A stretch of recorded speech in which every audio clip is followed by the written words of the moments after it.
திருச்சியிலிருந்து ஹெலிகாப்டர் மூலம் கங்கை கொண்ட சோழபுரத்திற்கு வந்தடைந்தார் பிரதமர் நரேந்திர மோடி.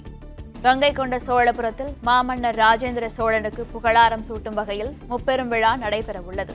அதில் பங்கேற்பதற்காக பிரதமர் நரேந்திர மோடி கங்கை கொண்ட சோழபுரத்திற்கு வந்தடைந்தார். இதுகுறித்த கூடுதல் விவரங்களை எமது செய்தியாளர் ராஜகுமரன் வழங்க கேட்கலாம். ராஜகுமரன், வணக்கம். இது குறித்த விரிவான விவரங்கள் என்ன, சொல்லுங்க. பிரதமர் நரேந்திர மோடி தற்பொழுது கங்கை கொண்ட சோழபுரத்தை வந்தடைந்திருக்கின்றார். பிரதமருக்கு உற்சாகமான வரவேற்புகள் வழங்கப்பட்ட காட்சிகளை பார்த்தோம்.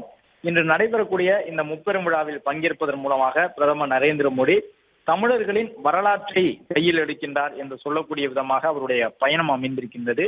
ஏனென்றால் வளர்ச்சி திட்டங்களை மட்டுமே கூறி வாக்குகளை அரசியல் கட்சியினர் சேகரிப்பார்கள். ஆனால் தமிழகத்தினுடைய வரலாற்றை, தமிழர்களுடைய பெருமிதமான அந்த வீரஞ்செறிந்த வரலாற்று பயணங்களை நினைவு கூறக்கூடிய விதமான ஒரு சுற்றுப்பயணத்தை பிரதமர் நரேந்திர மோடி தமிழ்நாட்டிற்கு மேற்கொண்டிருக்கின்றார்.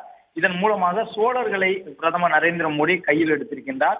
இன்னும் 8 மாதங்களில் சட்டமன்ற தேர்தலை சந்திக்க உள்ள ஒரு மாநிலத்தில் அந்த மாநிலத்தினுடைய மக்கள் முழுவதுமாக வரவேற்கக்கூடிய ஒரு பயணத்தை பிரதமர் நரேந்திர மோடி மேற்கொண்டிருக்கின்றார் என்று சுட்டிக்காட்டக்கூடிய விதமாகத்தான் இந்த பயணம் அமைந்திருக்கின்றது. பிரதமர் நரேந்திர மோடி இன்னும் சற்று நேரத்தில் அந்த கோவிலில் வழிபாடு நடத்த இருக்கின்றார்.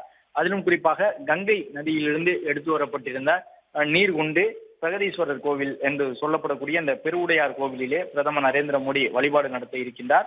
இதற்காக பிரதமருக்கான அந்த வரவேற்பு ஏற்பாடுகள் எல்லாம் வழங்கப்பட்டன. தோரணங்கள் கட்டப்பட்டு பிரதமரை வரவேற்றிருந்தார்கள். மேலும் வாழை மரங்களை கொண்டு தோரணங்கள் அமைக்கப்பட்டிருந்தன. பாஜகவின் தொண்டர்கள் மட்டுமல்லாமல் உள்ளூர் மக்களும் ஏராளமாக திரண்டு நின்று பிரதமருக்கான வரவேற்பினை வழங்கியிருந்தார்கள். அதிமுக பாஜக கூட்டணி அமைந்த பிறகு முதல் முறையாக பிரதமர் நரேந்திர மோடி தன்னுடைய தமிழக பயணத்தை மேற்கொண்டிருக்கின்றார். 2 நாள் பயணமாக தமிழகம் வந்திருந்த பிரதமர் நேற்றைய தினம் தூத்துக்குடியில் நடைபெற்ற நிகழ்ச்சியில் எல்லாம் பங்கேற்றிருந்தார். அதன்படி 4900 கோடி மதிப்பீட்டிலான பல்வேறு முடிவுற்ற திட்டப்பணிகளை பிரதமர் நரேந்திர மோடி நேற்றைய தினம் தொடங்கி வைத்தார். அதன் தொடர்ச்சியாக இந்த பயணத்தை கலாச்சார ரீதியாக தமிழர்களுடைய அந்த தொன்மையை நிரூபிக்கக்கூடிய, தொல்லியலை நிரூபிக்கக்கூடிய சான்று ஆவணங்களை ஏற்றுக்கொள்ளக்கூடிய விதமான ஒரு பயணத்தை பிரதமர் மேற்கொண்டிருக்கின்றார். சோழர்களிலேயே மிகச்சிறந்த அரசனாக, பேரரசனாக இருந்தவர் ராஜேந்திர சோழன் என்று தமிழர்களுடைய வரலாறுகள் சொல்லியிருந்தாலும் கூட ஒட்டுமொத்த இந்திய வரலாற்று ஆசிரியர்களும் ஏற்றுக்கொள்ளக்கூடிய விதமான ஒரு அறிவிப்பாக பிரதமருடைய இந்த பயணத்தை பார்க்க முடியும். இதற்கு முன்பாக தமிழகம் என்ற அளவில் பேசப்பட்டிருந்த ராஜேந்திர சோழனினுடைய வரலாறு இனி வருங்காலத்தில் ஒட்டுமொத்த இந்திய மன்னர்களின் வரிசையில் ராஜேந்திர சோழனுக்கு தனித்த இடம், முதன்மையான இடம் வழங்கப்படும் என்பதை நிரூபிக்கக்கூடிய விதமாக பிரதமருடைய இந்த பயணம் அமைந்திருக்கின்றது என்பதை நாம் பார்க்கின்றோம். இதன் மூலமாக ராஜேந்திர சோழன் கட்டியிருக்கக்கூடிய அந்த கோவில் கட்டுமானத்திற்கு நேரடியாக பிரதமர் நரேந்திர மோடி முன்வாயில் வழியாக வருகை தந்து வழிபாடு நடத்துகின்றார். அங்கு இருக்கக்கூடிய நந்திகேஸ்வரர் சிலை உட்பட அனைத்தையும் வழிபட்டு முடித்த பிறகு பெருவுடையார் சன்னதி முன்பாக அமர்ந்து பிரதமர் வழிபாடு நடத்துகின்றார். அதன் பிறகு அங்கு இருக்கக்கூடிய அம்பாள் சன்னதிகளை எல்லாம் சென்று அங்கு வழிபாடு நடத்தி பிரதமர் நரேந்திர மோடி தன்னுடைய இந்த பயணத்தை நிறைவு செய்து கொள்ள இருக்கின்றார்.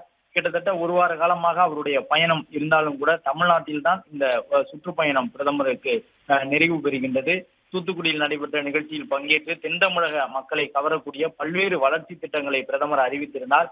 அதன் தொடர்ச்சியாக டெல்டா மாவட்டங்களில் ஒன்றாக இருக்கக்கூடிய அந்த தஞ்சையை ஒட்டி அமைந்திருக்கக்கூடிய கங்கை கொண்ட சோழபுரம் பகுதிக்கு இன்று பிரதமர் வருகை தந்திருக்கின்றார். இதன் மூலமாக மத்திய மாவட்ட மக்களும் பிரதமருடைய இந்த பயணத்தை தங்களுக்கு ஏதேனும் புதிய அறிவிப்புகள் கிடைக்குமா என்ற ஒரு எதிர்பார்ப்போடு காத்திருக்கின்றார்கள். ஏற்கனவே நேற்றைய தினம் பிரதமர் நரேந்திர மோடி தஞ்சாவூர், கும்பகோணம் உள்ளிட்ட பகுதியினுடைய டெல்டா மக்கள் சென்னையை சென்றடையக்கூடிய விதமாக கிழக்கு கடற்கரை சாலை மற்றும் சென்னை திருச்சி தேசிய நெடுஞ்சாலைக்கு மாற்றாக உருவாக்கப்பட்டிருக்கக்கூடிய புதிய தேசிய நெடுஞ்சாலையான விக்கிரவாண்டி முதல் தஞ்சாவூர் வரை சேத்தியாத்தோப்பு, சோழவரம் வழியாக அமைக்கப்பட்டிருக்கக்கூடிய சாலையை திறந்து வைத்திருந்தார். அதே டெல்டா மாவட்டங்களுக்கு மிகுந்த ஒரு முக்கியத்துவம் பெற்றதாக அமையக்கூடிய சாலை. அந்த சாலையை திறந்து வைத்திருந்த பிரதமர் நரேந்திர மோடி தற்பொழுது இந்த பகுதிக்கு வருகை தந்திருக்கின்றார். கங்கை கொண்ட சோழபுரத்திற்கு சோழ கங்கம் என்று வரலாற்றில் சொல்லப்பட்ட அந்த நிலப்பகுதிக்கு வருகை தந்து அந்த நீர்நிலை பகுதியிலிருந்து பிரதமர் நரேந்திர மோடி தன்னுடைய பயணத்தை மேற்கொண்டிருந்தார். ரோட் ஷோ முறையிலே பிரதமர் வருகை தந்த நிலையில் அவருக்கு உற்சாகமான வரவேற்புகள் வழங்கப்பட்டன. அதன் பிறகு பிரதமர் நரேந்திர மோடி இன்னும் சற்று நேரத்தில் கோவிலுக்கு உள்ளே சென்று வழிபாடு நடத்த இருக்கின்றார்.